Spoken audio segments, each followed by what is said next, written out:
says, "So shalt thou find in the book of the records, and know that this city is a rebellious city." They're talking about the Israelites. Go ahead. "And hurtful unto kings and provinces." But why are they hurtful unto kings and provinces? Because we have our king. How about it when we read the 2nd Chronicles, 36th chapter? Yeah, he's going to Babylon. Basically, they're depleting the cause. Basically saying, I think this was when they were reestablishing the temple. Yeah, exactly. So he basically... When we read the 2nd Chronicles, 36th chapter. Yeah, he's going to Babylon. Basically, they're depleting the cause. Basically saying, snitching them out, trying to find a way for them to actually oppress the people and not give them liberation to build that temple. So yeah, that's why he said go back to the records and see how they are. Once they get that temple built, they got their power back. They got who's building that temple at that time? Zerubbabel. And that's the importance of building this temple now. Raise it up the tabernacle of David that's fallen. It's ruled up in the spirit. That was King David. That's right.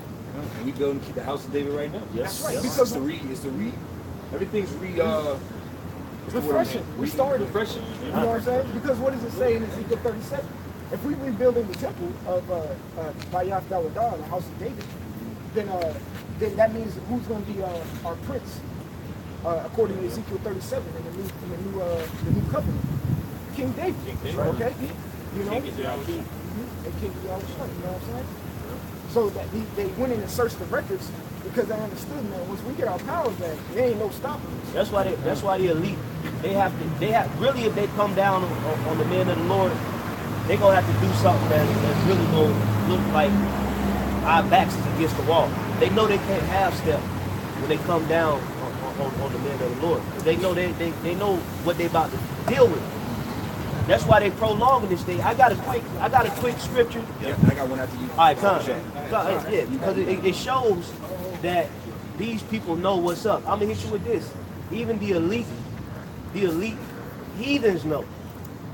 Top heathens know who we are, man. Because they in league. It tell you that in Psalms 83.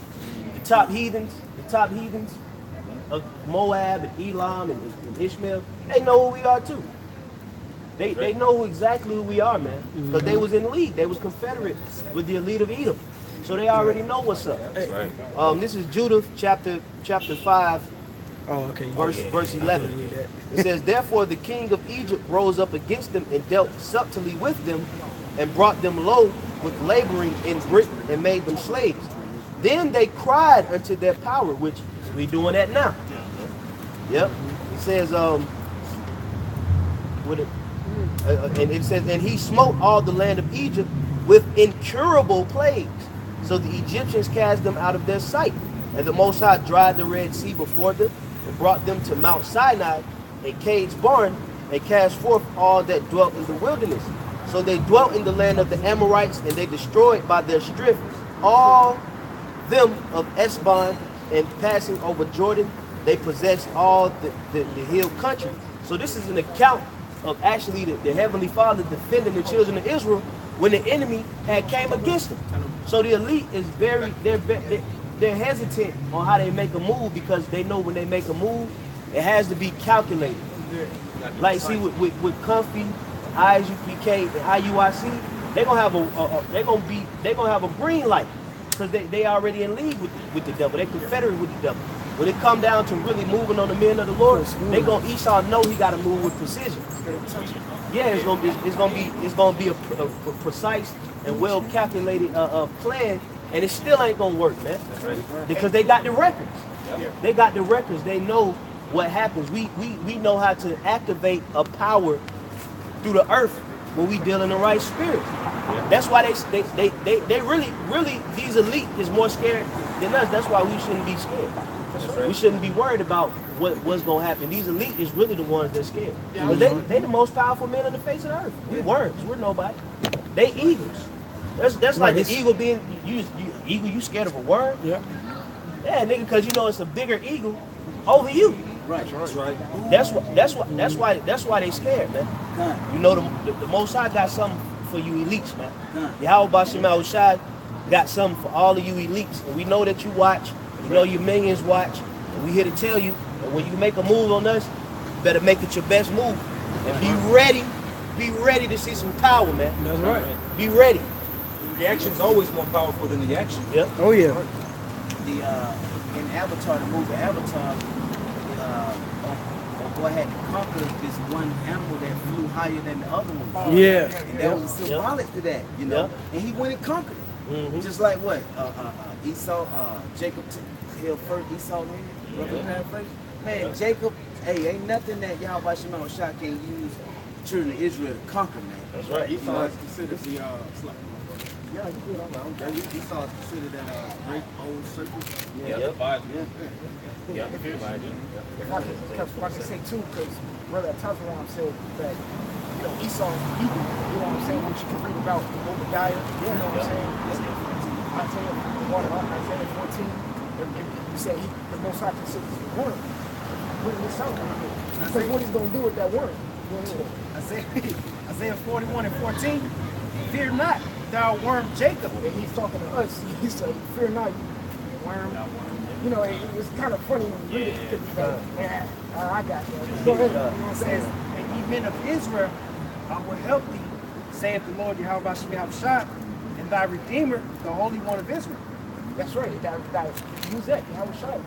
He said, you worm. I'm going to help you from this evil. Don't worry about it. Fear. It said, fear not. That's the first word it said. Fear not. Fear not that worm Jacob. I'm going to save you from the goddamn evil. That's right. That show you that the eagle is going to land, man. He's going to descend and he's going to try to basically come down. Like it says, the devil come down with great wrath, knowing that he has but a short time.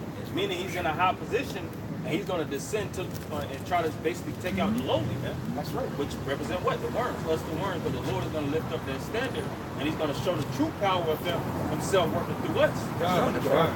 Hey, we force it. We gonna force this devil to come down on us. Yeah. Like the Lord put the spirit on Moses to go force Pharaoh to come down. The Lord forced Pharaoh to move like that. So to show his power. So we getting ready to step into a time in this truth where the Lord gonna be. That's why we can't be scared. The Lord can't use no shook spirit, man. You got to be bold because He's gonna be sending us to certain places throughout the world to show His power. But you got to be bold, you know, because he gonna start. The Lord gonna use the worm to provoke. He gonna use us to provoke him, man. Because we already provoking him now through the spirit. You know, we ain't provoking them through carnality, telling them, man, come on, we got weapons, we ready to fight. Right. But we do invite you to have an information debate. But you don't want to step up to the plate. Right. So the Lord gonna do what? He gonna start moving Jacob around like chess pieces to provoke, to get him to move, get the king to move, man. You know, spiritual power. That's right. They gonna have to make a move.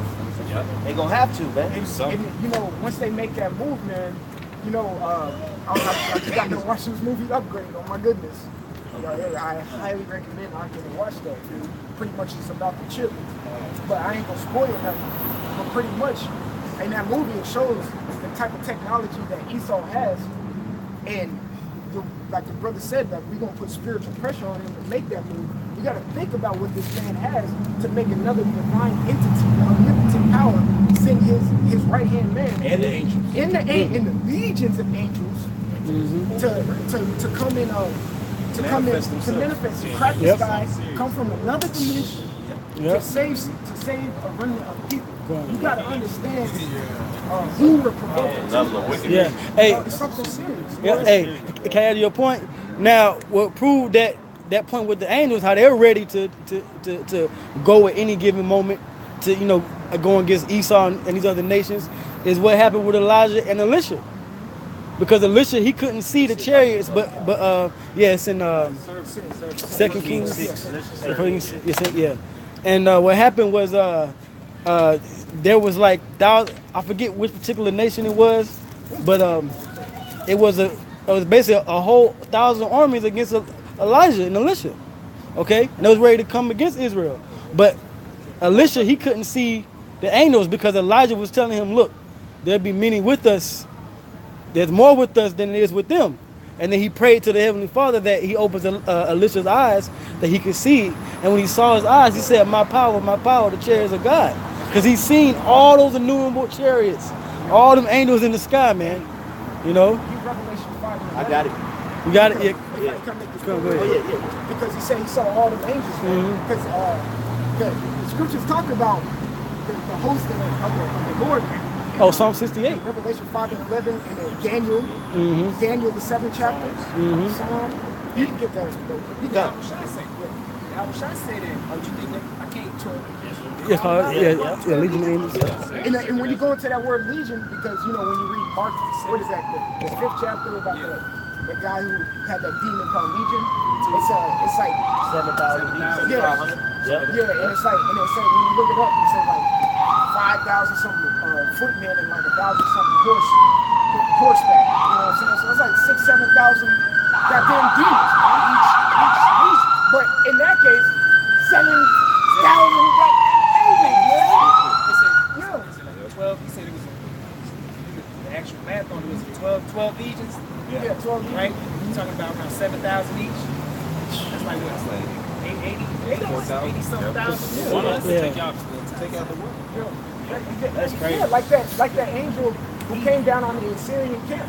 He took out 185,000 soldiers in one night. Just one angel. The angel that the Most High sent to Jacob, you know, when David went off, I think he said you got to choose out of what? I think he had Yeah, the 3, and he killed 23,000, I I forget the other think. two. Famine, it was 3,000. something else. The two. Death, and I think he chose which one. Death, yeah. And angel came out. He was cleaning up shop. He said that the Lord had to hold him back. Like, hey, step out. Yeah, he had to call him back. Because the angels, that's that Grim Reaper spirit, man. Yep. That's who with us. That's who with us. Yeah. Hey, some brothers gonna get that reward where they might be in a tight squeeze. The Most High might send an angel to clean up shop, man. And that brother, They get that, very well get that reward. We living in the most critical times of mankind, so the Lord is going to start showing some crazy power into the earth. Man. Don't be surprised what the Lord going to do for y'all in that day. Do for us if we be a part of that number. He going to start manifesting some serious power. The world is going to know it, man. The brother Barak had that dream Yep. about that angel defending him, and him and the other brothers. I got this quick precept too that was going into what you were Oh, yeah, speaking come, about. yeah. This is Second Kings chapter 6. What was this at? 6 and 16. Oh, 6 and 16, yep. And he answered, "Fear not, for they that be with us are more than they that be with them." And Elisha prayed and said, "Lord, I pray thee, open his eyes, that he may see." And the Lord opened the eyes of the young man, and he saw, and behold, the mountain was full of horses and chariots of fire around about Elisha. So right now, his chariots right over us right now. Yep. Right now, as we speak, his chariots over us right now, watching over us. Surrounding us, Yeah, you know. It's yeah. around since the beginning of the time. Yeah. That's why even when you go into Mayan artifacts, you go into Hermetic artifacts, they all got so-called UFO stories, so to speak. They got UFOs. Hell, even in America, they had the UFO in, like I said, Mayan pyramid, so to speak. You'll see an actual chariot. These individuals encountered the Aztecs. Howard Shah came with a Incas. chariot. You know, they know these things, man. And but who are they here for? And who are they going to actually come to destroy? That's why you have a lot of these different movies. What that? Independence Day. What's that one with World of Worlds. War of the Worlds. War of the Worlds, yep. With Tom Cruise. Yep, with Tom Yep. Cruise. So the other week. Matter of fact, I'm going to get that in Edwards. I'm gonna just get this last precept. It says, because this is some more power too that we gonna have. This is verse 17. Well, no, verse 18. And when they came down to him, Elisha prayed unto the Lord and said, "Smite this people, I pray thee, with blindness." And he smote them with blindness according to the word of Elisha. So, hey, you might very well be you probably could put a curse on somebody in that day to make them blind, or to seal their mouth up, or to lock their knees so they can't move, or whatever the case may be. Yeah, you got that the spiritual power power. of the Lord is being generated in us right now. Yep. It's being revved up in us right now. Hey, So we already have spiritual power. We got more spiritual power than these people out here right now. Good. It Hey, just got to continue to be what? To be pure, like water, right? Raging water is some of the most purest water because it's being what? It's being filtered, and it can do what? If the water that moves, clean water that moves at a fast pace can do what? It Crash can light and up a whole destroy. building. Yep. You could get what? Power from it. See what I'm saying? Yeah, So yeah, what hydroelectricity. we purifying ourselves, and that pureness, that pure energy that's going through us is revving up all the way until we'll be able to do these things. Yep. Could you reread that last part of that? Yeah, come. Something that kind of stood out. Come. I'll read it again. It's verse 18, 2 Kings 6 and 18. And when they came down to him, Elisha prayed unto the Lord and said, smite this people, I pray thee, with blindness. And he smote them with blindness according to the word of Elisha. He said to the word of Elisha, right? So the angels that he sent, smit them with blindness, right? Yep. Because he saw the angels about. What does that scripture say where it talks about we'll be even over the angels? Yeah, in Corinthians, I think. I get it. We shall even give judge the command, angels. We're gonna on that stage right there show that he gave command to the angels. We gonna have that power in that case. He give command like, God, he gonna send an angel and we're gonna tell that angel, hey man, kill these Edomites that are coming after you. The angel's gonna go to work. You know what I'm saying? Because if you're a part of that Lake 144, you're over the angels. It is what it is. Go ahead. There's 1 Corinthians chapter 6, verse 2. Do ye not know that the saints shall judge the world, and if the world shall be judged by you, are ye unworthy to judge the smallest matters? Know ye not that we shall judge angels? How much more things that pertain to this life? Know ye not that you should judge angels? And when we read that in that Kings, that was a judging the angel, because when you go to the word judge, statute, ordinance, charge, commandment, they're all synonymous to one another. Yeah, send them on a charge. charge. Or a commandment, like when you read, I think it's 1 Kings, the 2nd chapter, in like the first verse, King David was charging Solomon, like, you better keep these commandments. The charge is a commandment. You better do this. Let me throw this away real quick too. Psalms 91 and 11. For he shall give his angels charge over thee to keep thee in thy ways. You give charge over them, keep them in thy ways. Yeah. They're gonna protect us. Really, that go to show you the power of the elect.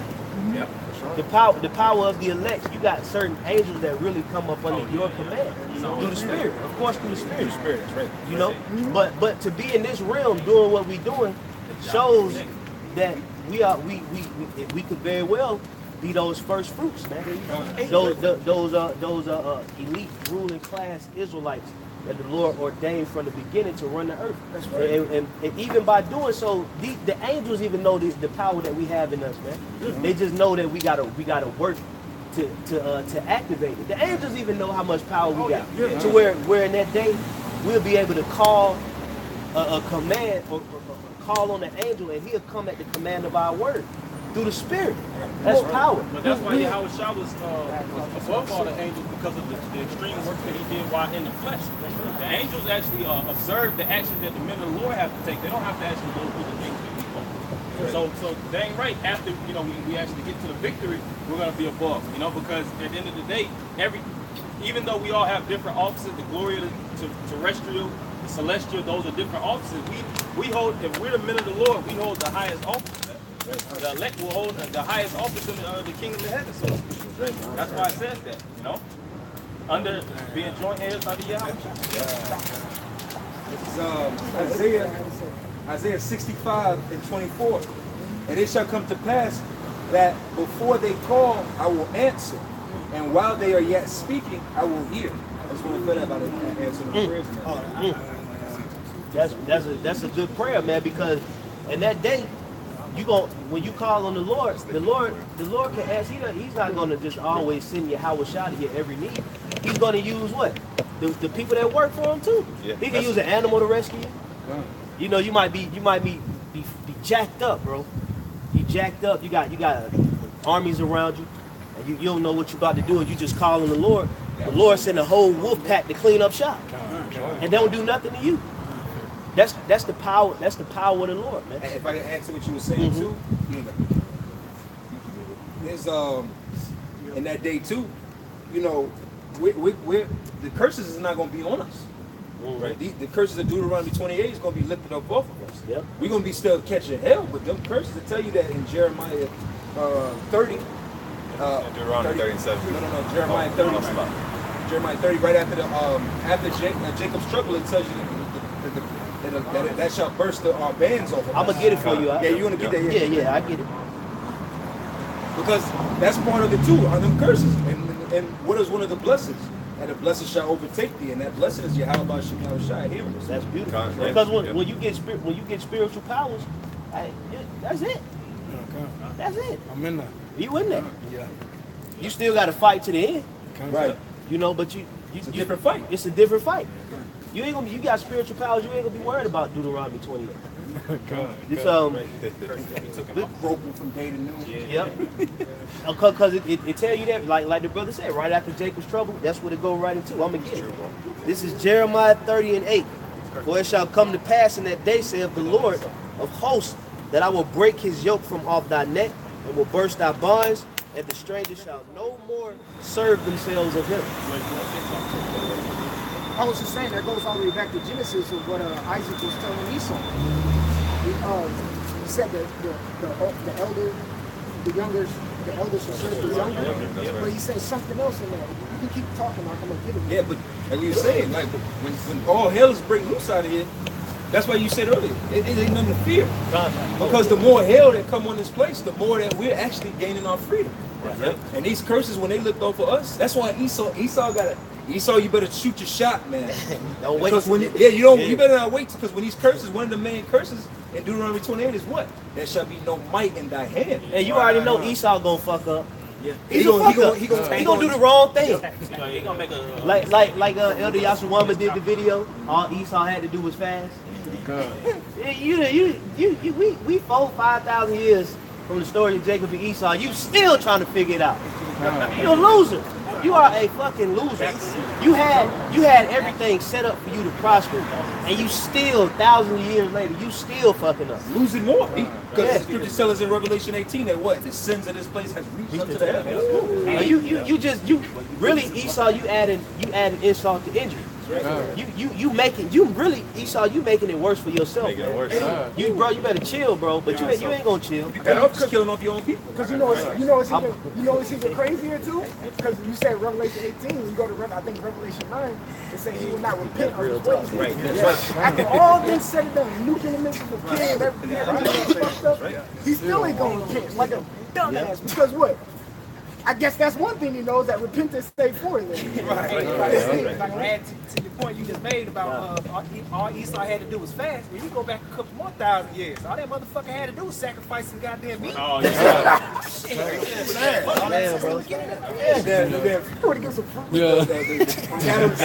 cattle that he could have sacrificed to the Lord probably died next week.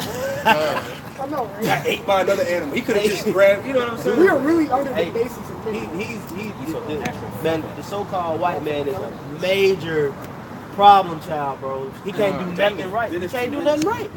He's still scrambling, trying to figure out how he gonna get his birthright that he fucked up thousands of years ago. And we just sitting here in captivity, laughing, joking, Popping his women. yeah, cracking jokes on him. You know what I'm saying? You losing it. You a loser. You a natural born loser, man. Hey, what the scriptures say? Hey, the scriptures say what? Seek ye the kingdom of heaven. Yep. And what's the kingdom of heaven? The knowledge. We Yep. got the kingdom of heaven. That's true. So the only thing left is for these devils to go in slavery. Yeah, it just gotta be physically. Manifest it. It gotta be physically. Because really the kingdom of heaven is here. It's already here. It's spiritually here. What we see right here is the kingdom. Now it just gotta be physically stamped, so to speak, with the slaves and Yahweh Shai. The add-on. Yeah, it just gotta be. But this is like what we're saying. What we're saying and what we're proclaiming and speaking is what's going to actually govern the kingdom. So it's here. I got a quick scripture. Yep.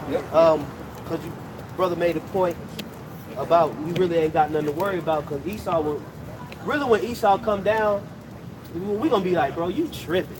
Yeah. I would have did that totally different, but okay. Yeah. This Philippians 1:28. It says, and in nothing terrified by your adversaries, which is to them an evident token of perdition, That's right. but to you of salvation, and that of the Most High.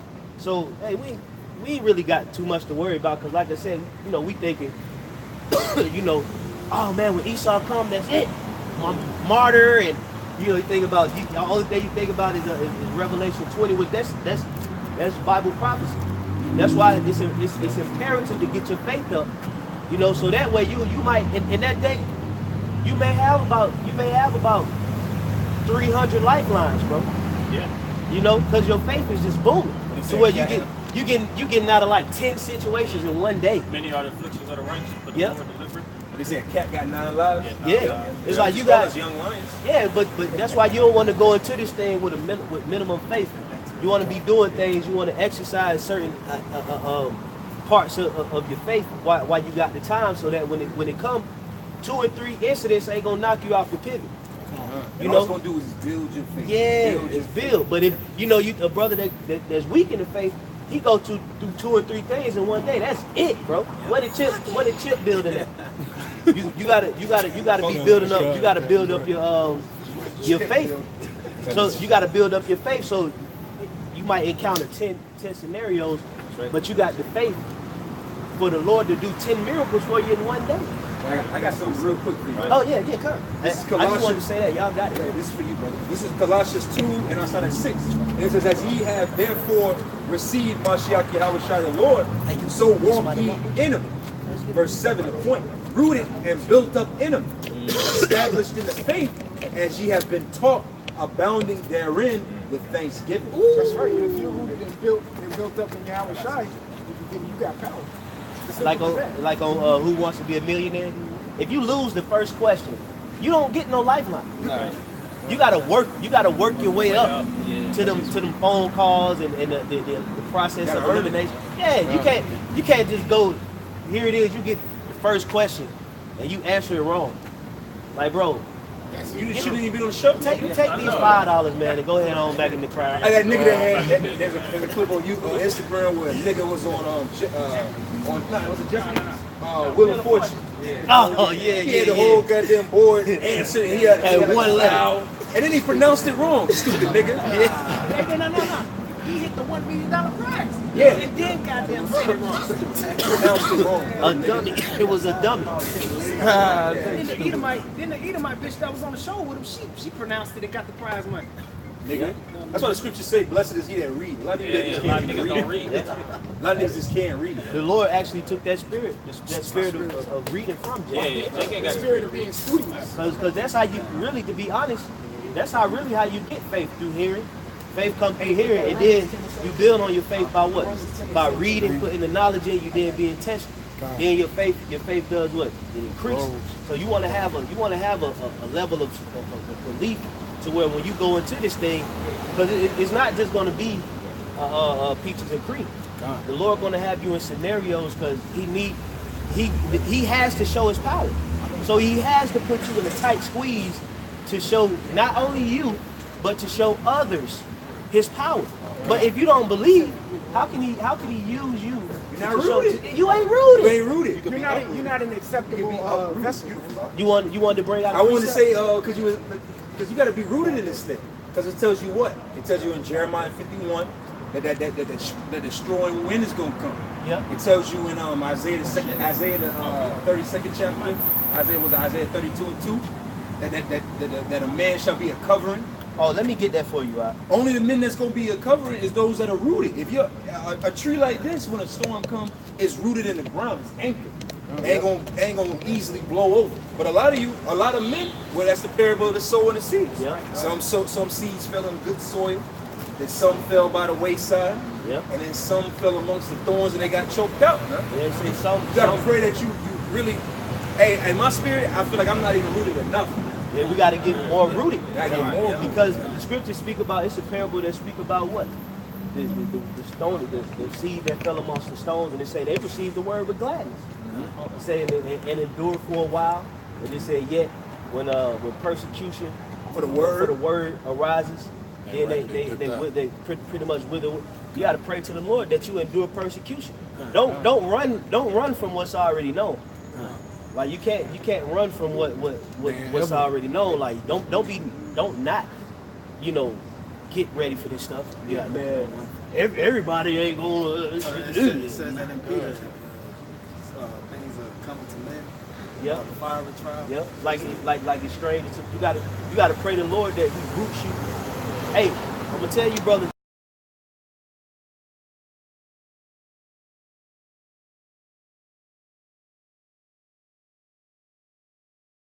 you know, through the spirit of Yahweh Bashim Shai, so you can grow on the level, your faith can increase. Hey, you gotta embrace tribulation. You gotta learn how to embrace lows, man. Just like, oh man, fuck it, man.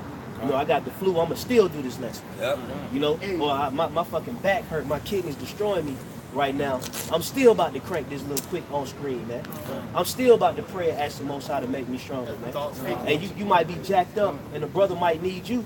You might have to deny yourself.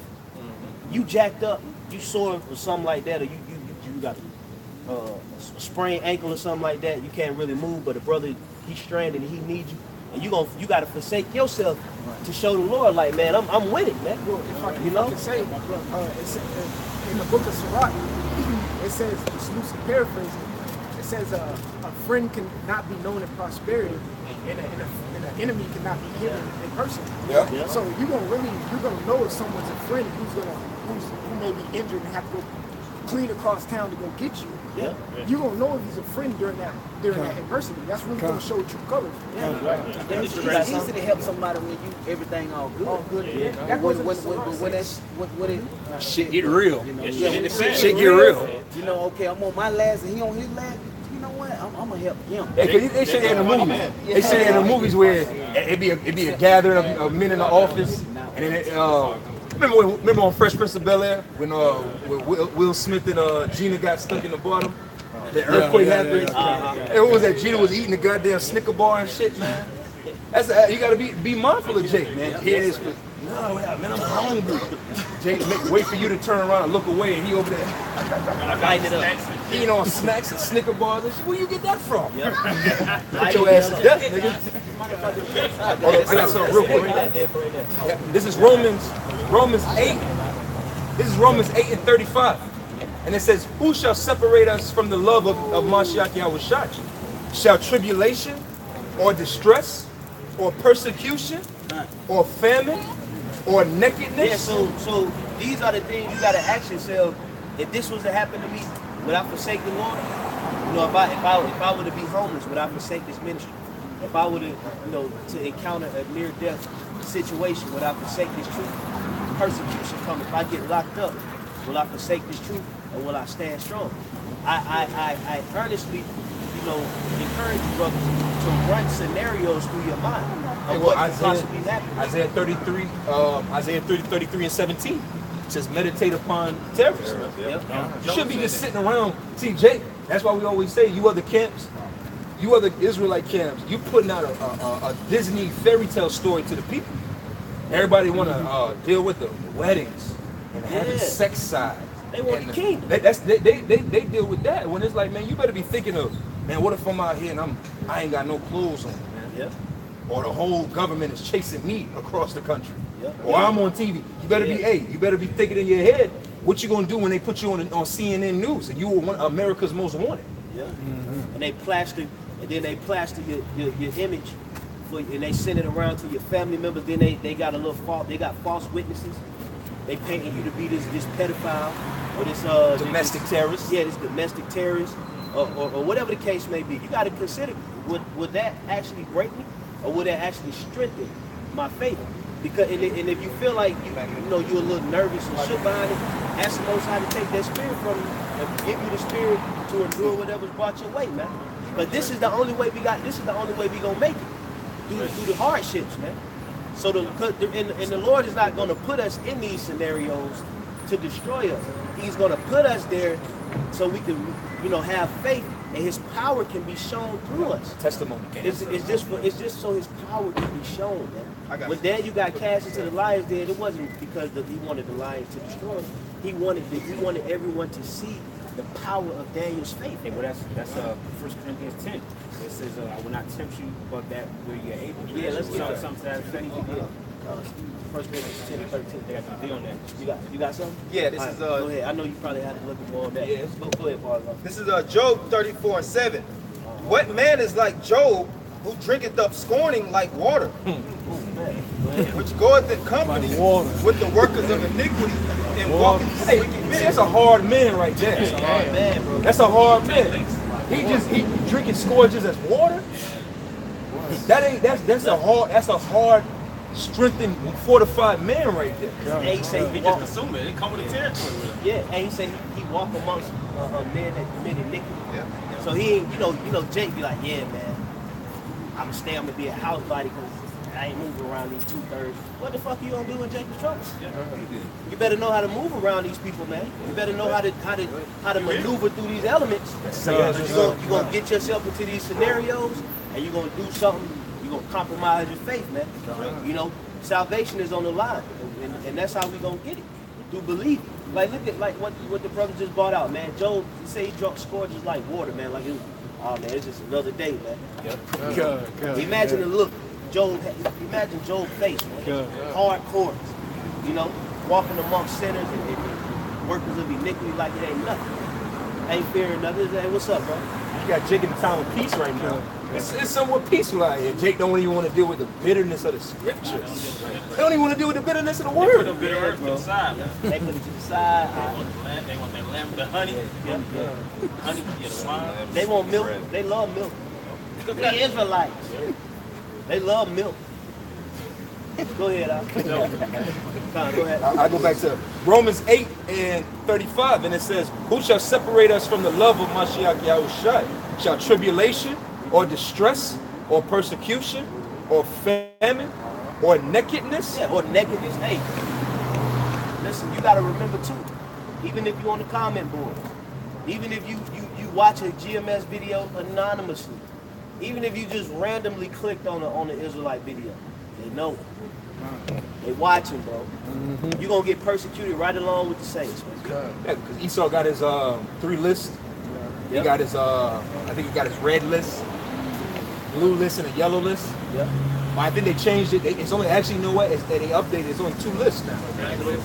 It's black and, what's the other color? I think it's black and another color. Because they merged the 2, because it used to be 3 lists where one of the lists was basically, where we're on that list, basically kill on sight. And then you had another list where it was like, well, these people, they're not a threat. They can get re-educated. And they can get re-educated. But they agreed. And then the other ones are just straight with with the sheep. Yep. On another level, they have a list where these kids were playing these shoe games. The ones that were real good, they put them in the category of being able to draft them into the army and shit. Oh yeah, they know. Yeah, you top Call of Duty niggas. You got 100, you got 1,000 hours in. They gonna use your ass. That's really a simulator. That's what it is. You ever see that movie Ender Games? Yeah. With Harrison Ford? In that game, they used the children to basically save the world. And that Edomite child at the end, which is a good movie, he thought he was playing a video game. And he actually destroyed a whole alien race. And they probably gonna have a lot of you gamers controlling robots. When you amongst the people, you can control the robots from a fucking wireless control. Yeah, from a keyboard. And it's in the back of a Starbucks. what a call. Hey, but go ahead back where you Hey, cuz, verse 36, as it is written, for thy sake we are killed all the day long, and we are counted as sheep for the slaughter. Our image is destroyed. Our image is being killed every day. Black men is being plastered all over CNN as the top threat in the world. Yeah, the wicked smite us. They look at us as a threat. We killed every day. Satan imposing upon our spirit. Right. Making us question ourselves, making us question if we gonna make it. Trying to knock you off your pivot.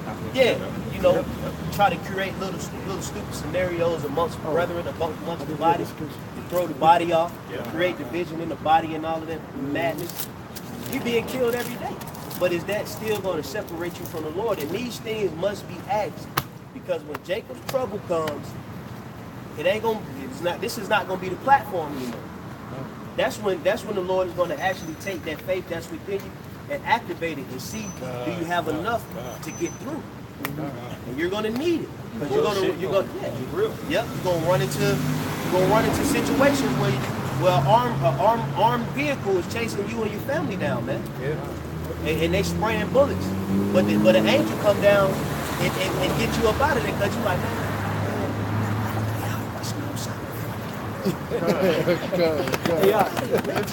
You know what? Or the spirit might not even jump on you to run. The spirit might just move on you and you just be like, man, fuck y'all, man. Just break the concrete, take a big chunk and cast it. You never know, but you gotta have that you need spirit. faith. You need faith. Whatever spirit you got, it will be exposed to the world through faith. That's when the world is going to know, like, man, this dude is like a Doctor Strange type. You know, this is like an Incredible Hulk type of spirit, man. Because your faith is going to make you get down to who you really is. It's going to activate your spirit. Hey, can I add something real quick? Yeah. It's funny you said it, because I just did that in a lesson over there, you know, about you having to build your relationship up with Yahweh Shah and have faith in him, because when this trouble comes, okay, that's going to be our test, you know. And I had a precept, if I can get it. This is John 16 and 31. Yahweh Shah answered them, do ye now believe? All right, so you got to, first off, you got to believe in Yahweh Shah. You got to have faith in him. And he says, in Hebrews 11, yeah, that's a faith chapter, man. Mm-hmm. That's a very, very important chapter, you know. And he said, you got to believe that he is, meaning that he exists. He amongst you. He's breath. You know, he's that supporter. He's that guide. You know, and you got to depend. You got to coexist with the Spirit of the Lord, man, in order to sustain in that day, man. And everybody has their own personal relationship with the Lord too. Yep. And it's all about how you cultivate it, calling on him. Just like you got a phone, you know, the Lord got your number, so to speak. He know everybody by name, so to speak, by spirit, and you ain't never calling. When you in certain situations, hey, we the Lord's woman. Hanging 9 to call and shit. He texts, you know. It's a rebellious bitch. Yeah, I'm gonna finish it out. It says, behold, the hour cometh, yea, now is come, that ye shall be scattered, every man to his own, and shall leave me alone, and yet I am not alone, because the Father is with me. Yeah, see, we gotta believe in that day, like, hey, we always speak about in this camp, here in the Atlanta camp, and you're gonna have to actually really embrace, you know, your position and possibly being a member of the elect. Going into the time of Jacob's trouble, man, you're not gonna have that faith should not be wavering, man. I hope we get out of this concentration camp. We finna get out there. Well, we'll see. Well, I don't know. Lord, you still believe, bro? Yeah, you didn't went to the highways and byways and forsaken all kind of things and prayed, fasted, then been charitable, right? And you just wholeheartedly believe. And you gotta believe that the Lord is gonna get you out of there. You gotta be the only person in that facility telling everybody, I'm getting out of here, bro. You know what I'm talking about. Everybody else is like, what's happening? What's going on? That was the disciples' attitude when they was in prison. They believed in the Spirit, and the Spirit actually cracked the doors open for them to get through multiple times. Yeah. The angel came one time, another time an earthquake came, broke the doors down. Let me finish that. A little bit more. All right, now listen to this. This is John 16 and 33. These things have I spoken unto you, that in me ye might have peace. In the world ye shall have tribulation, but be of good cheer. I have overcome the world. That's right. So all we got to do is just remember what Yahweh Shah encountered. Remember what Yahweh Shah faced. It wasn't, Yahweh Shah didn't drink that cup. You know, he was being beat for 40 days. It was quick, man. He was tested. He stayed faithful.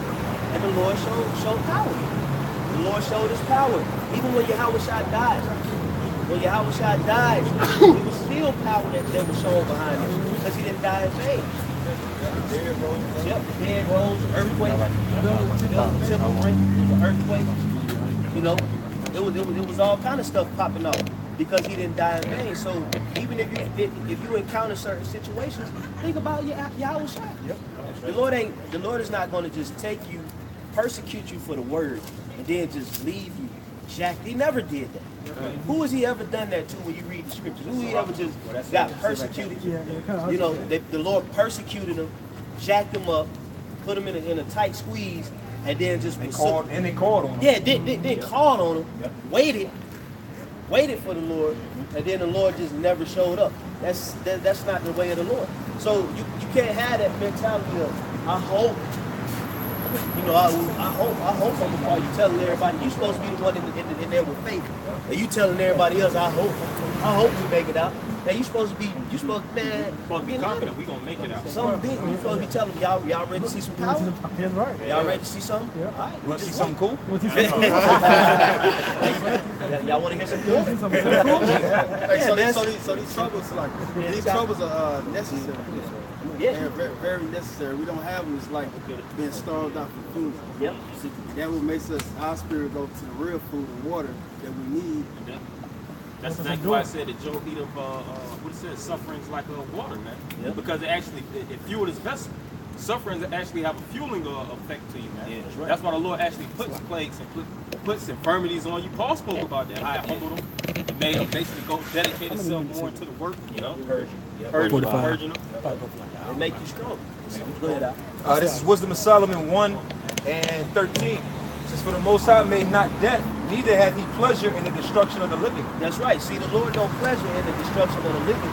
And really, who is the living talking about? It ain't talking about these women riding around in the car. They ain't living. They ain't living. It's talking about the elect, man. The elect is the only one that's alive through the words. So the Lord, he don't delight in just basically abandoning a person, even a woman that believes on him, man, wholeheartedly. The Lord could actually do things to get a woman out of a situation. Yeah, look at Judith. Yep. You got the history of Susanna when she was basically finna get charged, for adultery.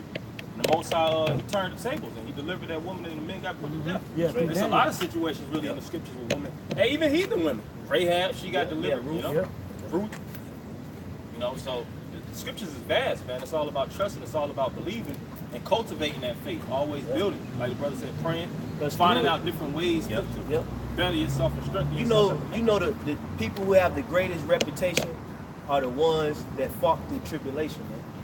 The ones that was down in a particular moment and they showed some type of power. Perseverant creed. That just down like for instance, like, if a team is just down and they showing no signs of reviving, they just come back and win the game. That's a great story. It's a great storyline, and it's power. It's power in there. So that's the same thing with the Lord. And the Lord has to show his power while we down. But that's when people gonna least expect it. They gonna think, oh man, the Israelites, they down for the count. We pretty much obliterated, that whole, organization, so to speak. And then next thing you know, boom. I know what we get. Out of nowhere, bro. Out of nowhere. Yeah, and that happened with I would say that happened with the ancient prophets, dealing with Elijah. Elijah thought he was the last prophet. Yep. But then the Heavenly Father came and told him, I have yet 7,000 that have not bowed down to Baal. So even when, because Ahab and Jezebel was running amok, killing all the, the prophets for condemning them. So Elijah was the last one. That's why he ran into the cave. But the point is, the Heavenly Father said, look, you're not the last prophet. I got 7,000 men right now that they have not bowed down, nor served Baal, nor went out those evil ways. Yeah. So he always had that remnant. And then Paul reiterated that when you read Romans the 11th chapter, right? And that's all the way up until today. Right. And like the brother was saying, when everybody's counting Israel out, like this guy saw nigger, right. Counting up the Israelites, or the white man's not fearing you. We don't want the white man to fear. Hey, that's not why he's right. doing this. That's not even the purpose. But guess what? The Heavenly Father, he's going to show power through his men, regardless. And and my point is, everybody's counting us out. That's right. Esau's counting us out. Niggas out here counting us out. Right? But the fact remains within his word, it's truth. The Heavenly Father always going to raise up that remnant, man. Always raised up that remnant. Because they've always been with him from the beginning. Yep. And that's why he gave the remnant, the elect, a dispensation of faith. Mm-hmm. Everybody don't got faith. That's right. They know the word. They hear the word and they loosely use it, but they don't have it because it got to be given to you. God. Only the elect is given faith, man. Mm-hmm. That's it. And that spirit of faith got to be given to you from Yahweh Shema Shah. That's right. Other than that, you can say you believe, you can say that I have strong faith in the high. No, you don't, because it got to be given to you. Mm-hmm. And you got to be a part of the elect to get it. As a matter of fact, you can bring out that Hebrews 11, read 6. Hebrews 11 This 6. is Hebrews chapter 11, verse 6. But without faith, it is impossible to please him. That's right. And when you read the first verse in the 11th chapter of Hebrews, it gives you the definition of what faith is. Right? So without that element, it's impossible to please Yahweh Shai. That's why he does what? He starts you off with it. That's right.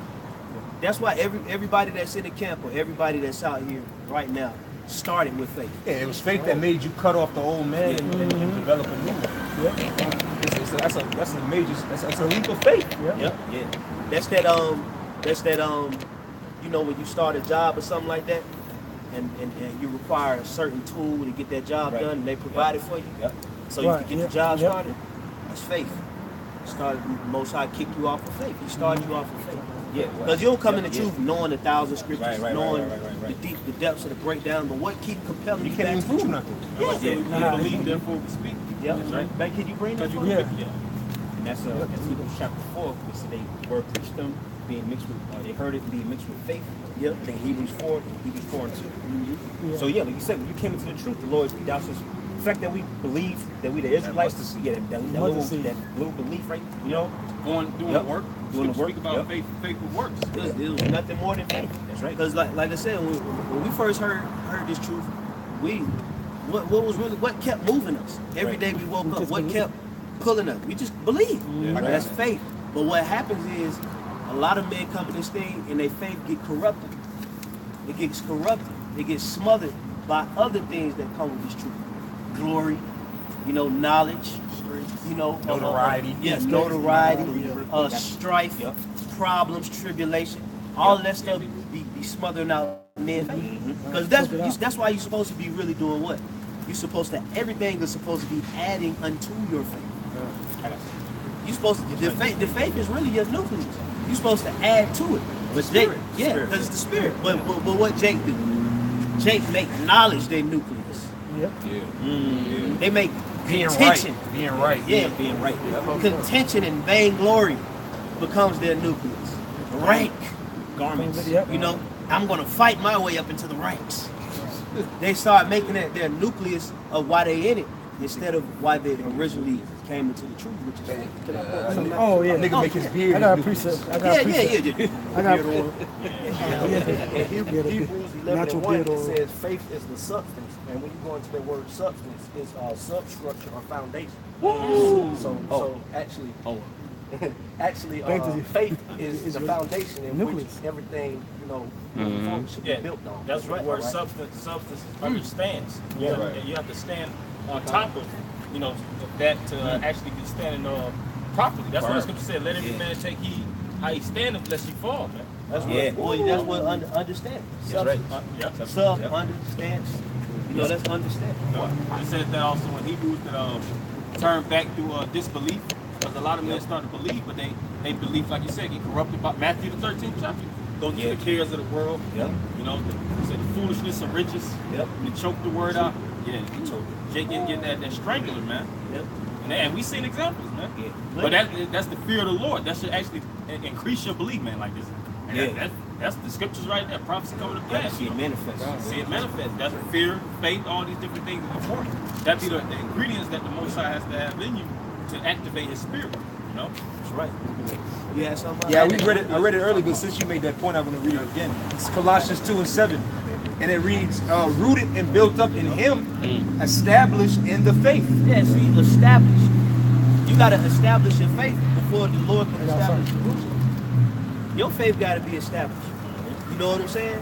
So if we want to get out of here, that means what? We got to be building up our faith, man. We got to be praying, anointing ourselves, praying, fasting, studying, getting down to the camp, reading, meditating, proper diets and things of that nature. All that stuff helps build upon your faith. And once the Lord sees as a body like the faith is strong, the Lord he'll set it off. He'll go ahead and set it off. Shorten the time for the elect's sake. He'll set it off, man. But the faith got to be up there. It got to be. It has to constantly be your nucleus. Yahweh Shema Shai and faith got to be your nucleus. This is what you add to. You add to that. You don't make knowledge your nucleus. That's not going to get you out of here. knowledge is not going to get you out of here, man. You know, what else? Because in the day of Jacob trouble, you're not going to be thinking about the breakdown of Daniel 11th chapter. Something that third king. I'm hungry. Right. Here it is. You next up for the gas chamber, and you over here trying to break down to a group of people. Daniel, the 2nd chapter. You got a question? You know? I was just wondering how you're talking about nuclear war. Well, the Bible. I'm sorry, though. You're doing. No, it's all right. No, we'll take your question. The Bible prophesies and speaks about America, which is Babylon the Great in the Bible, being destroyed by nuclear missiles. All right, and these people that you see here on the sign, Negroes, Hispanics, and Native Americans, the Heavenly Father is going to come back. He's going to free us out of this place and set us up to rule the world again. Those are all of our victims, right? Well, these are all the victims of the people of the so-called white man. Yeah. So the so-called white man is going to have to pay for the atrocities. Matter of fact, somebody give me Isaiah 13 and 9. Isaiah 13 and 9, because hey, you reap what you sow. Right. You reap what you sow. You know, you can't. Your people. If you do fall out the lines of Esau, y'all pretty much slaughtered the world, man. Destroyed the world. Laid it flat, man. Horrible. The trees. I'm disgusted. I'm Yeah. totally disgusted. But Especially right now. get that Isaiah 13 and 9. Isaiah chapter 13, verse 9 says, "Behold, the day of the Lord come, cruel, both with wrath and fierce anger." Yeah, so the Lord didn't say he was coming back with roses and lollipops. He said he's coming back. It's going to be cruel, fierce with wrath and anger. Why is the Lord going to come back like that? Right. You people kill too many people. Yeah. Y'all kill too many people, man. Right. Y'all slaughter nations, bro. Nations. Lay them flat. Foundation. Decimate land. Steal their resources. I just read a book. I just read a book that will interest you. It's by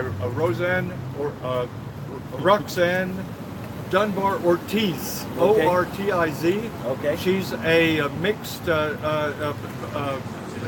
Native American, indigenous. She has a white father, indigenous. She's written a history.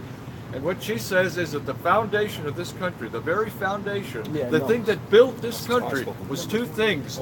Stealing from the indigenous people that gave land, and then stealing the labor from the slaves. That's all. What else do you need to build a country? Yeah, and land because, and labor. hey, because that happened, now in return, it's going to get destroyed. Get that? You got that? You want to say something? Where are you from? Yeah, because I was about to ask him that too.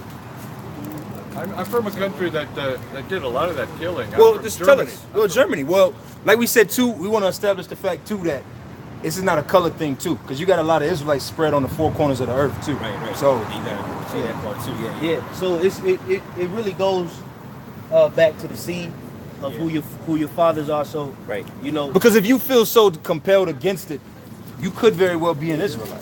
Right. That's right. Which means salvation. Because usually Edomites, white people or Edomites, they don't agree with what we say. They look for excuses, But- a way to wiggle out. Yeah. So for you to acknowledge it's a possibility, you very well could be an Israelite. I may have a different reason for believing we're going to be up. We're in for some real suffering. It may be different from your reason, but I believe it. We're on the same page. And if I could ask you something too, because I know you first thing you was intrigued with was the sign. So you believe the nuclear war is going to come to a nuclear missile going to drop on America? It's never been a bigger danger than it is right now. Never. That's what. Tell TOT. We're 2 inches. We're two minutes away from doomsday, according to you know who. And so I agree totally. I think you guys are right on. All right, man. Hey, this might be a Jake. Man. Hey, well, It might be a Jake. that's what I say, because it's like it ain't in Esau's making to speak truth. That's true. Right. That's true. We ain't forcing Like you said, he'll find a way to wiggle out. Yeah. technically not, man. Because Yeah, you want to come go with back. that pride. And for him to even believe, you know what I'm saying? You got to have something up in him. Came humble. Yeah, he came humble. Trying to figure out. Yeah, you know, at first, you know, I was, you know, keeping it raw, not skeptical, but just keeping it raw, because you still got to put the word out there like that to see how they Yeah, he didn't buck up to your work. Yeah, he didn't buck up. He didn't fight you. Yeah, that's true. Hey, that's. He said he was disgusted. Hey, well, how many Edomites you know disgusting? I don't know. You know what I'm saying? Some motherfuckers happy. Right. Well, we'll get into some scriptures since he kind of, came and brought that out about, how the land was built upon seizing the resources. Yeah, I got a If I could make a quick point too, because me and the brother Kasat, we was riding down here, and you got these off-ass camps speaking against having sons, right? And the scriptures tell us that what did the Yahweh say? He said, "I must do my father's business." Now, when you scan around, every business got a sign. That's right. What Evidence. what caught the man's attention? That sign. All right, you have different signs that promote your, even on, you drive down the highway, you have a sign that's directly on the business, and then you have a higher sign, another sign to draw them in. Off the exit, see the sign So the brother standing there with the sign, it caught his attention, and through the spirit, he could have very well been Israel. Hey, that's how you fish through bait. They all spoke about garlic, man. So what the hell are you niggas talking about? Right. Signs is all throughout the scripture. That's why they don't got no fruit. Niggas just out there, just no sign, no nothing, just out there, just some niggas just yelling. Niggas gotta do all kind of tricks to get people. They gotta steal our old spots. Go scream Go scream. Then add. Bring Sakari and all kind of unity camps, and then you got teachers of truth out here. All they do is want to go out there and talk about us. Hey, bro, Niggas down talking about us right now. Too old for that shit, man. Baseball caps Old for that shit, man. Do-rag. Sunglasses. Yeah, you got Sunglasses. bring it out. This is Isaiah chapter 11, verse 12. And he shall set up an ensign for the nations and shall assemble the outcasts of Israel. Yeah, see, it said he shall set up an ensign. All right, was that really is going into Yahweh Shai. Yahweh Shai is really that sign. He was the sign that came into the world to stamp the redemption of the Israelites. That's right. He was the sign. And then from there, after Yahweh Shai became that sign, then who did he say to put on the stick? Right, you put the 12 tribes, two witnesses. You put them on the stick because really the 12 tribes represent Yahweh Shai. Because if you want to get deep, Yahweh Shai really is the grandfather of these men here, man. So this sign really is symbolic of Yahweh Shai. If you want to get deep with, which you can't get deep with you niggas. That covenant. That's spiritual. Because matter of fact, I might say it wrong, but the Yahweh Shai actually represents all 12 tribes too, man. Yeah, he do. The spirit of Judah. He was an embodiment of all of them. He was the embodiment of all 12 Levi tribes. he was the priest. Levi, just like you said, the priest, because he represented the priest, so he represented all 12. The donkey, he bear the verses for the nation of Israel. Yeah.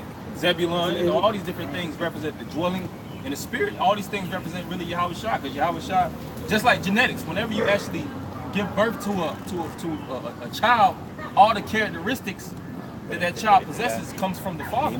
Yep, that's You true. know, and that's the same thing with the 12 tribes. All the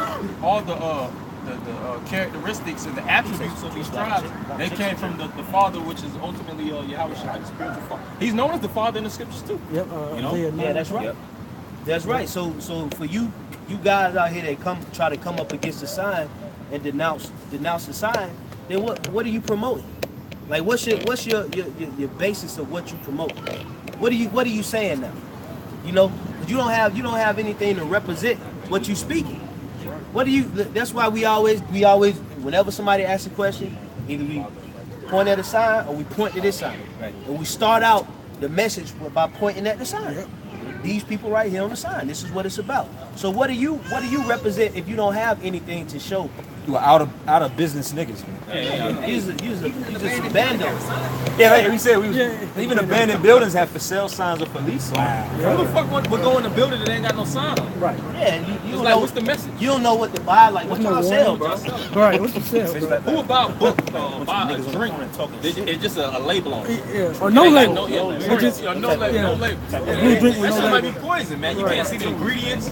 You don't know what it's made of. And another thing with the sign, what law says that you can't have a sign? To you niggas, the scripture says, without no law, there's no transgression. What law says, thou shalt not make a sign to represent or the prophecy of the scriptures? You know what they speak about? Yeah, that's right. Yeah, because everything that all these signs that actually we have, it all comes from the scriptures. Right. Thermonuclear missiles, the 12 tribe signs, all right, Jacob and Esau, all these different things came from the scriptures, and it was just a individual that actually made an artist painting, so to speak, to actually put it to light, put the image, so that you can actually see it in realistic form. Yep. That's it. Like, so you got people who are like, Wait till they get low. they hear, like learn, then they got visual learn. So you speak and then, like you said, you use the sign to like illustrate and point. Well, the scripture say if somebody want to get that, what is that in Matthew? If you don't basically humble as his child. Matthew 18. Matthew 18. I get it. If I can make a real quick point, you know, the Lord gave Moses the 10 Commandments, right? He put them on what? On tablets, right? That's a goddamn sign, man. That was a sign. And he threw it, and then when he came down, he threw it down in front of him. Throwing nothing down. I mean, Right. you put 5 here and 5 here. I guess you know that's. This is what you supposed to look at, and these are the commandments of the Most High. Well, what kind of shit is Well, that? it's in the law. It's in the law that when we have our houses, we supposed to actually put the laws on the post. It's a sign. Our garments. It's a sign. The ribbon of blue and the fringes. The Lord deals with signs. And if somebody got that scripture, you got to go ahead and bring it up. Right. You just don't worship graven images. Sun in the morning. Don't bow down to them. Yeah, everything. Genesis 1. Yeah, everything is a sign, bro. Sign Even for peace. us waking up and speaking His word is a sign. This is an actual logo. This is a brand. The brothers that you see out here is a brand for the kingdom of heaven. That's right. You guys, something wrong. You guys got to be crack babies, man. That's what it is. They're the product of orange soda, heroin, and chicken, fried chicken. Big Macs. Hey, that's 40s. you know, it's weird, bro. But this is Matthew chapter 18. I'm gonna start at 1. Matthew 18 and 1. At the same time came the disciples unto Yahushua, saying, Who is the greatest in the kingdom of heaven? And Yahushua called a little child unto him, and set him in the midst of them, and said, Verily I say unto you, except ye be converted and become as little children. Now, I wanted to bring that out because when you have a child, when you give a children's book to a child, it don't look like this. Just words. Right. Your child is gonna lose interest in that in the first 5 minutes. But then when you give them a Dr. Seuss book, a Dr. Seuss book will have like maybe 5 words on one page, and the 95% of it be picture. So that's why you're dealing with children. You're dealing with newborn babes. So when you teaching them, you gotta have visuals. Come on, man. I'm gonna finish it. Yeah, that's a good point. It says, except ye be converted and become as little children, ye shall not enter into the kingdom of heaven. So you start as a child. Children, like you said, you give your 3-year-old or your 5-year-old a goddamn calculus textbook and see what happens, man. You know what they're gonna do with it? They're gonna scribble it. They're gonna take it and they're gonna add their own pictures to it. Yeah, their own color to it. That's how you learn. Yeah, that's how you learn, man. And that's how you know that having signs is very important to this ministry, man. Because we living in a time frame where our people don't know they're Israelites. So what's the best way to express who they are? Hey, if you from Puerto Rico, hey, you might be of the tribe of Ephraim. That right there alone grabs you like, oh shit, what does Ephraim mean? Right. And in the Hebrew it's Separium. That's why we got this sign right here that's going into America being destroyed. Because we want to plant a thought in the minds of the people head, man. Because America gonna be destroyed. And then we backed up that sign with a scripture. Isaiah 13. We're gonna lay the whole land desolate, man. That's right. Waste it out. Clean it up, liquidate this thing, man. That's right. Rightfully so. That's how you know through the spirit when these confusion of faces and these Israelite Gentiles or Israelite foreigners coming in, they just gonna believe and they gonna come in. We could have converted him. Yeah. Literally, we planted the seed that it's just a matter of the Lord bringing that increase. But that's why the Most High gonna kill you niggas that know you're Israelites because you see it. Here it is. You got a man. He had enough sense to know. Well, this is more of a threat now than ever. But then you got niggas saying, I don't see missiles, ox. I see volcanoes. All fucking niggas.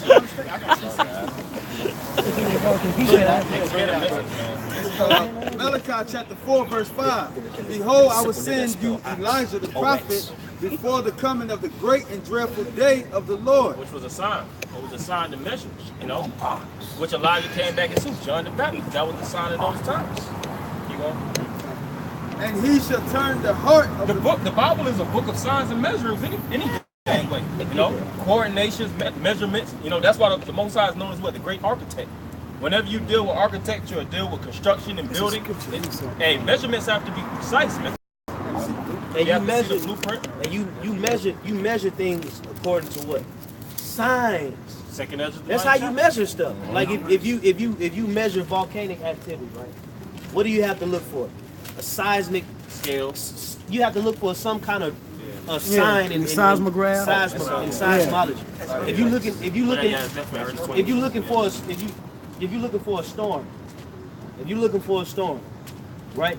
You have to measure it with air, you know, the wind, pressure, the humidity, all of those. So through the sign of what's going on in the atmosphere and their realm, they can measure how. And that's what we do in the scriptures.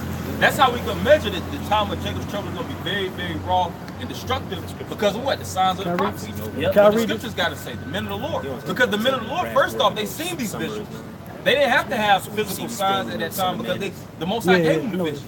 All right, but the scripture says, make the vision plain upon tables, which really represent the scriptures. But our people don't have the image. We lost the vision, so we have to resurrect the vision in the minds of the people, and that's why we have to physically paint and portray signs for the perception of the minds of the people. And wake the mind up.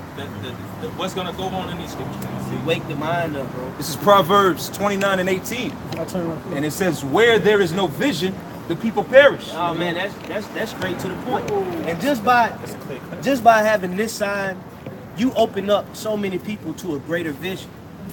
This sign alone, there's so many questions associated with just one sign, man. And it opens up the mind, man. It make people think.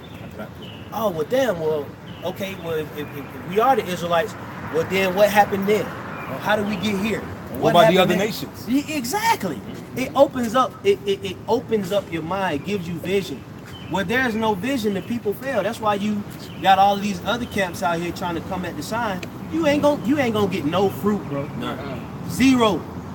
You guys going out there pushing this word ain't getting no fruit, man. And why is that? Because you pushing the wrong spirit. That's right. You the fig tree. Yeah, you that fig tree, man. How they know who the children of Israel are? They don't believe. They don't even believe in the 12 tribes. A lot of these guys don't believe in the 12 tribes no more. So it's like, how do you know? Now, if you denounce the whole sign, then what information do you use to actually confirm that you're an Israelite? Right. To identify, like how do you identify? Of course, you know Deuteronomy 28, a couple precepts, but how do you confirm it, bro? Mm-hmm. How do you confirm that the Negroes, Hispanics, and Native Americans are the Israelites? You see what I'm saying? So you have no backup plan, bro. That's why the Most High is gonna smother out all of you camps, man. That's right. Spirit. What? The Most High gonna smother all you niggas out. Hey, the Bible is a sign. The Bible is a sign. I gotta. How do you get people to relate?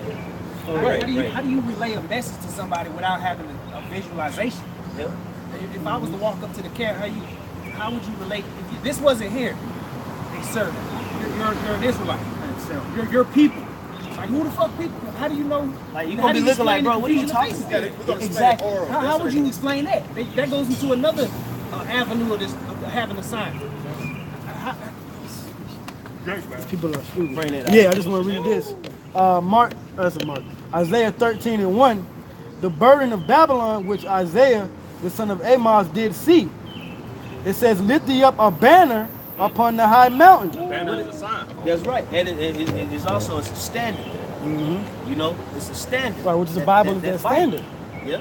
You know, and whatever's contained in the scriptures, you know, this banner, this standard, okay, whether it pertains to prophecy or other, you know, knowledge and wisdom, that's how we identify. This is and that, it talks about having a sign out there. Because you know when you look up that word standard, it means a way to escape.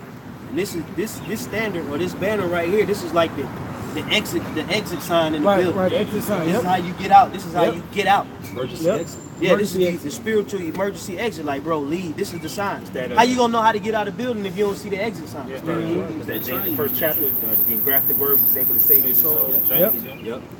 It's the entry and the exit. Oh, that's Yep. well, And then it said upon the high mountain represent Yeah. governments. Yeah, We I also think so. prophesy against this kingdom. That's why we have to show what's the future of things that's going to come to pass. Whether you're driving in the car, because if you're driving in the car and you got your windows up and you see the sign and you know that America's going to be destroyed. You ain't got to hear what we say. We did our job. You got marked from that, man. Right, So that's the Lord true. is marking you on all levels, man. You got that saying, a picture, it's Picture piece 1,000 words, yep. 1,000 words. You know? I'm finna the verse off. And the spirit, we don't know how many people got marked again from just looking at the sign. Yeah. Thousands of people, you know? It's Isaiah 13:2. Lift ye up a banner upon the high mountain, exalt the voice unto them, shake their hand, that they may go into the gates of the nobles. I have commanded my sanctified ones. I have also called my mighty ones from mine anger, even them that rejoice in my highness. Hey, if you sanctify, let me say, let's say you sanctify, when you sanctify, it means what? To set aside, to make holy, to separate it, right? Now let's say you got two different dishes of food that you cook, and you separate it. Don't you put a sign on it and write, all right, no peas in here, and peas with peas without peas. You put a sign on it to show that it's sanctified, that it's separated. You go to a buffet, you see the little label on there. Yeah, salad bar. Caution, Yep. as peanuts or nuts or Yeah, shellfish. Yeah, like like caution hot. Don't touch the glass. everything. But even with bowls and things of that nature, you have china cabinets, which is that's a signification that these are precious dishes and dish items and things of that nature. They're not like the others, you know. It's exclusive. Whenever you exclude something, you separate it, you know, alienate it from the midst of everything else. And if I could say, that's why Great Millstone. That's why we don't get with any other camps, right? You know, because we're separate. You know, the Lord basically sanctified us. You know. Yeah, you got niggas baptizing fucking nigga women in swamp water, man. Thinking they coming out more wicked, man. They probably done took a goddamn parasite home.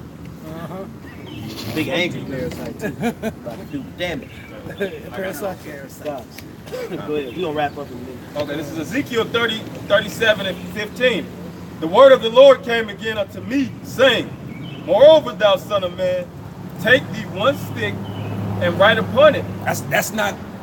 That's the people. That's the elect. How you gonna write the people? So we writing on the elect now. Use me. You gotta use me as a pen, brother. With a magic mark. Write upon it with the We gonna people. we gonna bind the elect together Right. Use it as and then as a and marker. pull them together. Fuck out of here, man. Jewish fables. Yep. All right, and write upon it for Judah and for the children of Israel, his companions. People ark. Yep. Just the people. It's the people's ox. Looking at each other. Yeah, ark. Man, talk to the crowd, man. Well, there ain't no crowd, Hey, Jake, boy.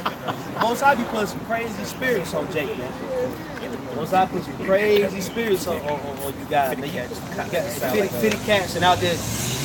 Out there talking to each other. I mean, kept all day just looking at you like this. Like, bro, look at somebody else, man.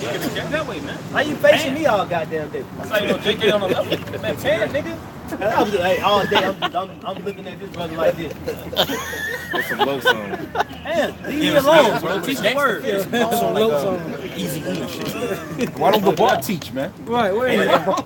Why don't ever teach? He came in the truth before all them other niggas. Hey, you know, Okay, hey, he you really got on the brothers that level. came in and kept after him, and they stepping up more than this nigga, man.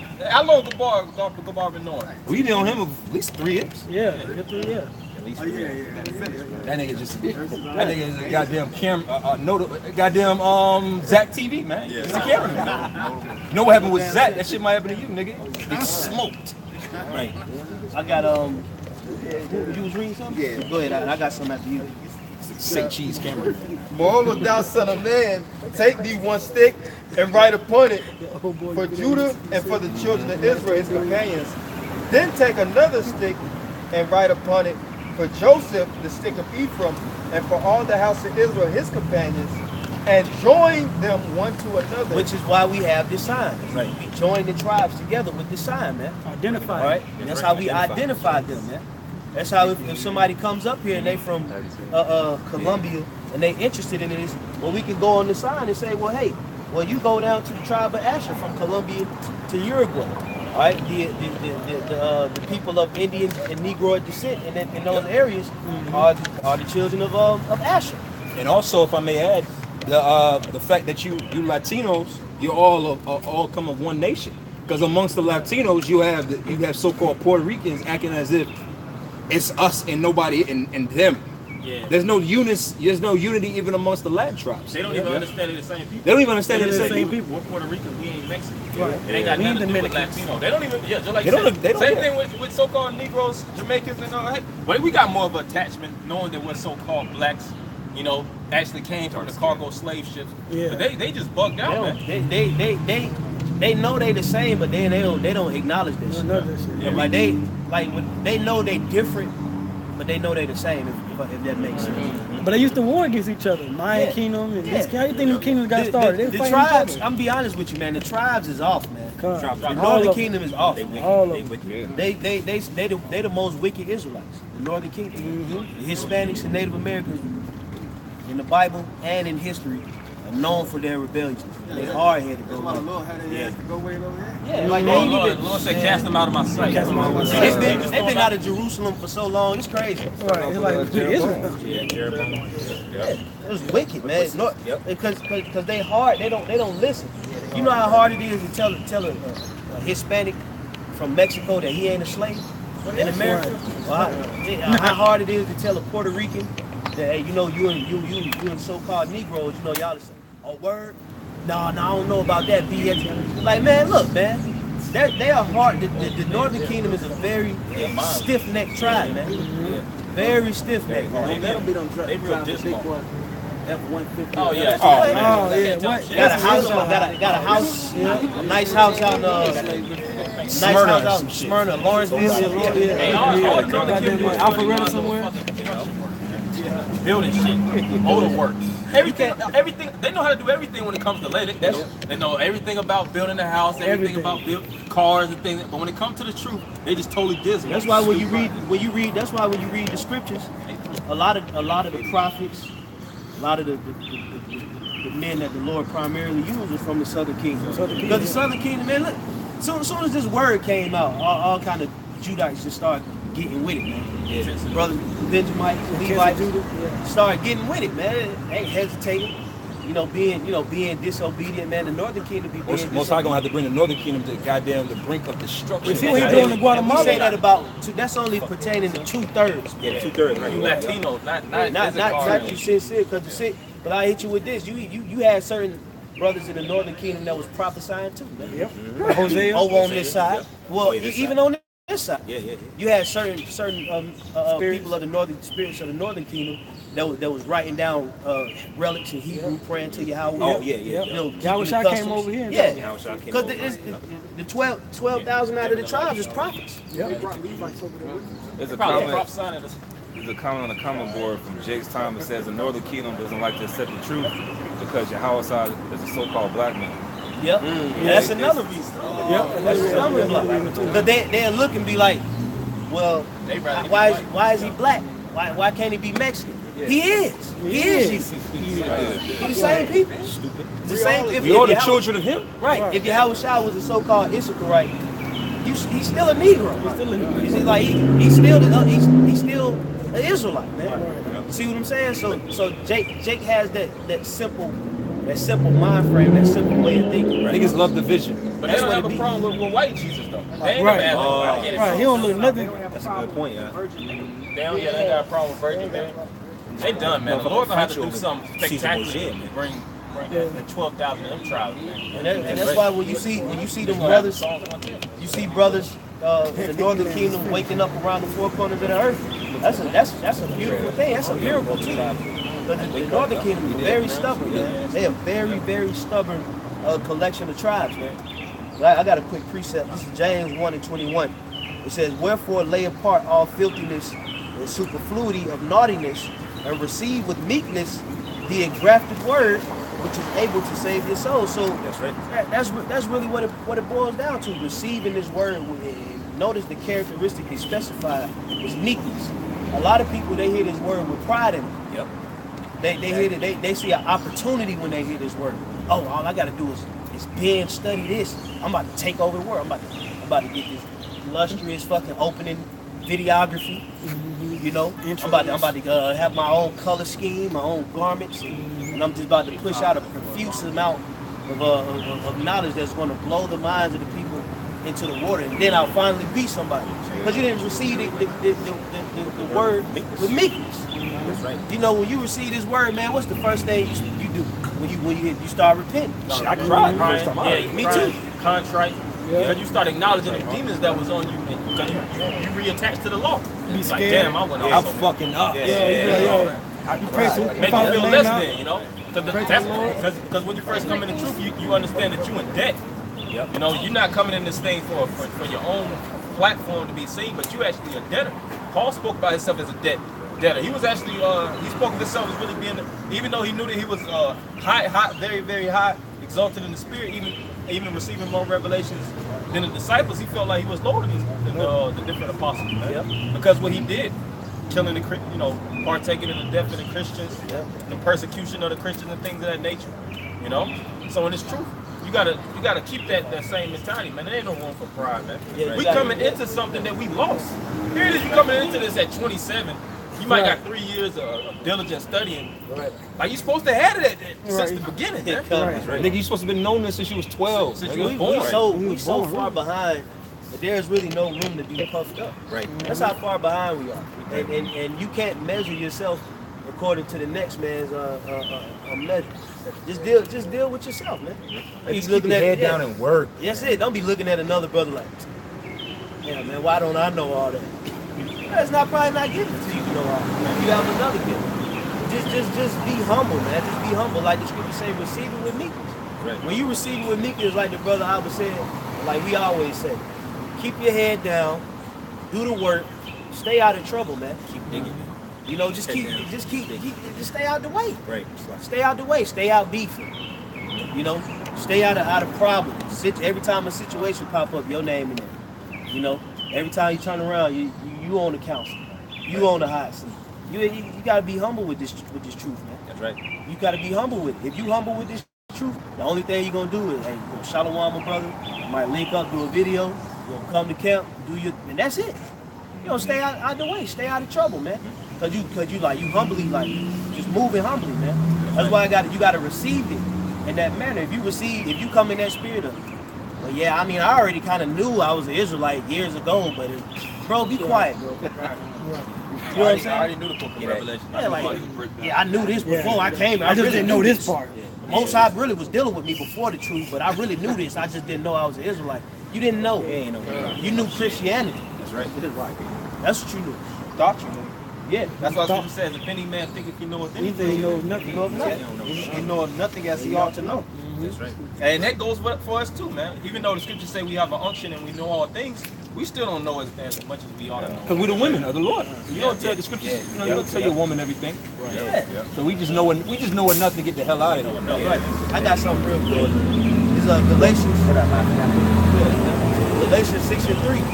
For if a man think himself to be something when he is nothing, he deceiveth himself.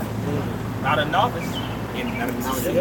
Pride being lifted up, pride for to the condemnation of the devil. We gotta be underground in this thing, man, in the spirit. Because the thing is, whenever you pop that head up, you get snatched up, man. Yeah. There's forces out here that have power to overcome us, man. That's why you gotta always move with meekness. Like the brother said, move with meekness, move with calculations. Understanding that these demons is real, these demons have power. A lot of these women got power. Jake hit that Isaiah 4-7 women shall cleave unto one man. Jake be thinking they gonna get that now. Next thing you know, you bugging out. But they don't know the scripture in the Apocrypha where it says the wickedness of a all your woman. pockets. Yeah, you know. Going to your wits saying over these women because you ain't using the true spirit. You should, first off, when you hear this, you gotta understand that you don't have nothing. As you can't even balance yourself, man. Mm-hmm. You coming into balance. When you first come into this truth, you got a false balance. You know, so you actually growing to balance. You're growing in the faith. You're growing in knowledge. You're growing in wisdom, so you can actually understand how to balance this word. That's right. And then you still, like I said, you still got different forces that's trying to knock you off your feet. So you got to move slowly, man. Well, I was going to add, if I may, the scriptures tell you in Ecclesiastes, the first chapter, what? that the more wisdom that you get, the more sorrowful you get. So the more you learn, like when I share with brothers about a $6,100 watermelon, that shit made me load. Where's pride come in when it's like, man, I be scoffing at $10 watermelons and you got motherfuckers out here eating $6,000. That should make you feel lower. That shit, like, there's no room for pride. We ain't got shit on this side, man. Except the spirit of the Lord. That's it. That's why the Lord, I'm gonna get it real quick. It's sufficient. It says wisdom is a defense. Yeah. This is Jeremiah chapter 9. So I'll bear with me 1 second. Jeremiah 9:24. But let him that glorieth glory in this, that he understandeth and knoweth me, that I am the Lord which exercise loving kindness, judgment, and righteousness in the earth. For in these things I delight, saith the Lord. Yeah. So that's what the Lord did with the foolish things of the earth. Because it spoke about the verses above, let not the mighty man boast in his might, the rich man boast in his riches. We can't even boast in that because we broke as hell, man. And sick as hell. Yeah, you try to boast in your might until you see a motherfucker weight lifting 1,000 pounds. Man, let's sit your ass down. Yeah, you try. Yeah, you on your way to work and you in the car, you got shit like that. Try to act like you just the most hardcore Israelite. Next thing you know, you got the stomach ache that dropped you. I know it. That's why you got to be humble. That's why the best thing to be in is truth. It's humble, man. That's right. Just chill. Just be a worm. Yeah, just chill. You know, because then what you start to do is you start to develop a complex to where you can't be sifted out. So, hey, right now, the apostle said we in house cleaning, man. That's right. You know, the spirit of the Lord is cleaning up shop. You know, yeah. You know that. You know, he put the warning out about Pashai up in D.C. It's out there. It's like, man, that really make you check yourself, like, man. Yeah. Damn, you know. He was kind of like a face of GMS. Yeah, you know, he was well known in this ministry. For that to happen, hey, ain't no respect their person now. Right. Is he wicked or Lord willing he endure. Yeah, Lord willing he endure. You know, but for the most part, hey, nobody want to have to drink of that cup. Right. Nobody want to have to feel that feeling of not having access to a brotherhood. Man. You know, being excommunicated. You don't want to have to deal with that. But then you don't have that man that's there. Like, somebody give me Ecclesiastes 4:9. We'll wrap up after this. Ecclesiastes 4:9, if somebody can bring it out real quick. You have somebody? Yeah. It's Sirach 1:30. Exalt not thyself lest thou fall, and bring dishonor upon thy soul, and so the Most High discover thy secrets, and cast thee down in the midst of the congregation. Hey, so the best thing to do is don't go about looking for recognition. You can't be cast down if you're low. Yeah, just like keep your head down. You get called up, like it tell you that in Luke 14. It say that he'll call you up. He'll call you up. Don't the scripture tell you in Sirach? It say wisdom making him to sit amongst great men. You know, so the Lord will actually pull you up. He'll exalt you because he see like, man, this dude humble. He's on the level. His faith is. I want to turn his faith up. His faith is lit. He's very charitable. He's very brotherly. He don't be offending nobody or rubbing people the wrong way. He just do his thing, get in there and get out of there. I can use him. I can promote him in the ministry for better things. Yep. And then the promotion don't even come from yourself. It comes from somebody else. So that comes from what? Humility, man. Being humble. Because just like you said in Luke 14 spoke about the two individuals. The one individual that wanted that top seat, and he got cast out in the midst, and he basically had to sit on the outskirts. And the individual, in front of everybody, the individual that was in the background, he got called to be in the front. So that's why it says, he that humbleth himself shall be abased, and he that is abased shall be basically exalted. So it's all about just take the low so the Lord will exalt you. Don't have self-preeminence, self-inflation, feeling like you're somebody, because we ain't nobody, man. We through really nothing. Everything that we have, everything that we're able to speak on, and it's really regurgitating. It's not even our knowledge. Yeah, it's not even ours. Like we don't even belong to ourselves. Right. We bought with we in possession. Right. We a possession that's being used, man. So you just gotta just be sharp, stay sharp, man, so that the Lord can still use you. JB having a problem is accepting the fact that they're enslaved, man. On all levels, whether they are slave to Yahweh Shah to the world. Oh, but Jake coming to truth and they say, I ain't gotta work no more. Hey, man, nigga, better work harder, nigga. Right. Hey, you gotta work in the truth and you gotta work in the world, man. Yep. Right. You gotta have to balance from both. That's right. Yep. Go ahead, Says, so the Most High discovered thy secrets and cast thee down in the midst of the congregation, because thou camest not in truth to the fear of the Lord, but thy heart is full of deceit. And that's one of the that's probably one of the worst feelings, being cast down in the midst of the congregation. It's embarrassing. Having your laundry aired out, having everybody plaster in your face saying, avoid this man, he's no longer a part of us. We don't want to have to go through this. So the best thing to do is do what? Play it safe, do the work. You know, don't be looking for clout, recognition, kudos, claps on the, claps and comments, man. Just push the word out. Right. You know, just edify according to your portion, and let the Spirit of the Lord do what it do. Right. When you actually start looking for it, the Most High, he'll make you find it. And you would think like, oh shit, damn man, I'm finally getting what I've been looking for. But it's gonna build up with something that you ain't even thinking. Because you've been looking for the preeminence the whole time. So then the Lord just slowly start giving you that preeminence to do what? To drop it. Yep. So just be careful. Just be careful, man. Everything ain't what it seems in this truth, man. We're gonna close out off of that. Ecclesiastes chapter 4 verse 9. Two are better than one. Yep, go ahead. Because they have a good reward for their labor. Imagine you being cast out the congregation. You don't have that brother there. You don't have that help, that support, that spiritual support. You don't have that brother there for advice.